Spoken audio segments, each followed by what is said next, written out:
The House of Commons has released the first part of the policy document and the statement of changes that are going to affect skilled workers as extracted from the immigration white paper.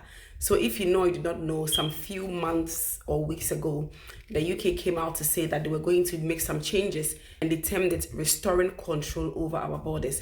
And the ultimate goal or aim of this whole immigration white paper was to reduce net migration. And so about a few days ago, they released the first statement of change that is going to affect the skilled worker visas. I mean, it's a long document. It's over 120 pages, about 130 pages or more. And so I'm going to just highlight some very key areas that are going to be affecting skilled workers. The first one is that the healthcare assistant visa has been stopped. So you can no longer come to the UK as a healthcare assistant or as a senior care worker effective the 22nd of July 2025. However, if you are in the UK already, you can continuously, be able to switch over your visas and be able to seek new employment as far as you are in the UK. And to be able to do this, you should have worked with your employer who sponsored you initially for a period of 3 months before you can be able to switch over to a new employer. And they're saying that they are giving a grace period up until July 2028, where they are going to review again, including those that are able to, change over in the UK.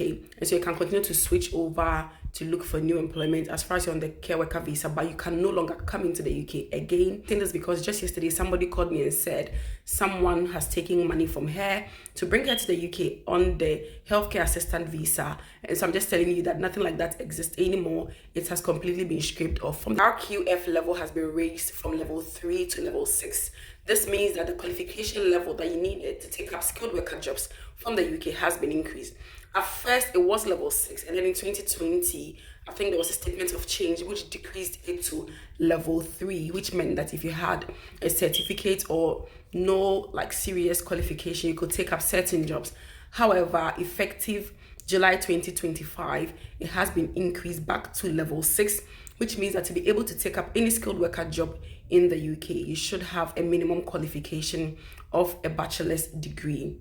With this being said, the salary threshold has also been increased from 38,700 to 41,700. This means to be able to take up a job in the UK, you should be paid, or your employer should be willing to pay you 41,700. And I'm asking myself, how many people will be able to earn this money in the UK, 41,700, as, let's say, a newly qualified or new entry person looking for a job? How many people will be willing to pay you 41,700 pounds? But that is what they want, and this is all a strategy to retain the highly skilled or highly sophisticated people in the system. And so now, to be able to be employed as a skilled worker, you should be paid a minimum of 41,700 by your potential employer before you can be considered as a skilled worker. And this brings me to my fourth point. The fourth point is that they know that there are certain job categories that are still needed. The UK is still in dire need of certain people, or in certain sectors, who they know will not be able to meet the 41,700 salary threshold. And so what they are going to be doing is that they are going to be scraping off the immigration salary list, which was a list with a certain category of jobs that people could come into the UK with a minimum salary. Even if they didn't meet the salary threshold, they could work those category of jobs because they were on the immigration salary list. They're going to be scraping the immigration salary list, and they're going to be bringing what we call the temporary occupation list, which is going to replace the immigration salary list. Now, automatically, this temporary occupation list is going to scrape off more than 100 jobs. But then there are still going to be some critical jobs that the UK still needs. And even if they do not, earn that 41,700 threshold, as far as they are on that temporary occupation list, they will still be qualified to apply under the skilled worker. For example, as IT, there are a few jobs over there. I think they'll be adding up, I'm not really sure, but as it stands now, there are quite a few jobs over there. So you can have a look if you are still interested in migrating to the UK. And the teaser is that for those that want to come on the temporary shortage list, you cannot bring a dependent at all. So your spouse or children can no longer come with you if you are considering to come under the temporary occupation list.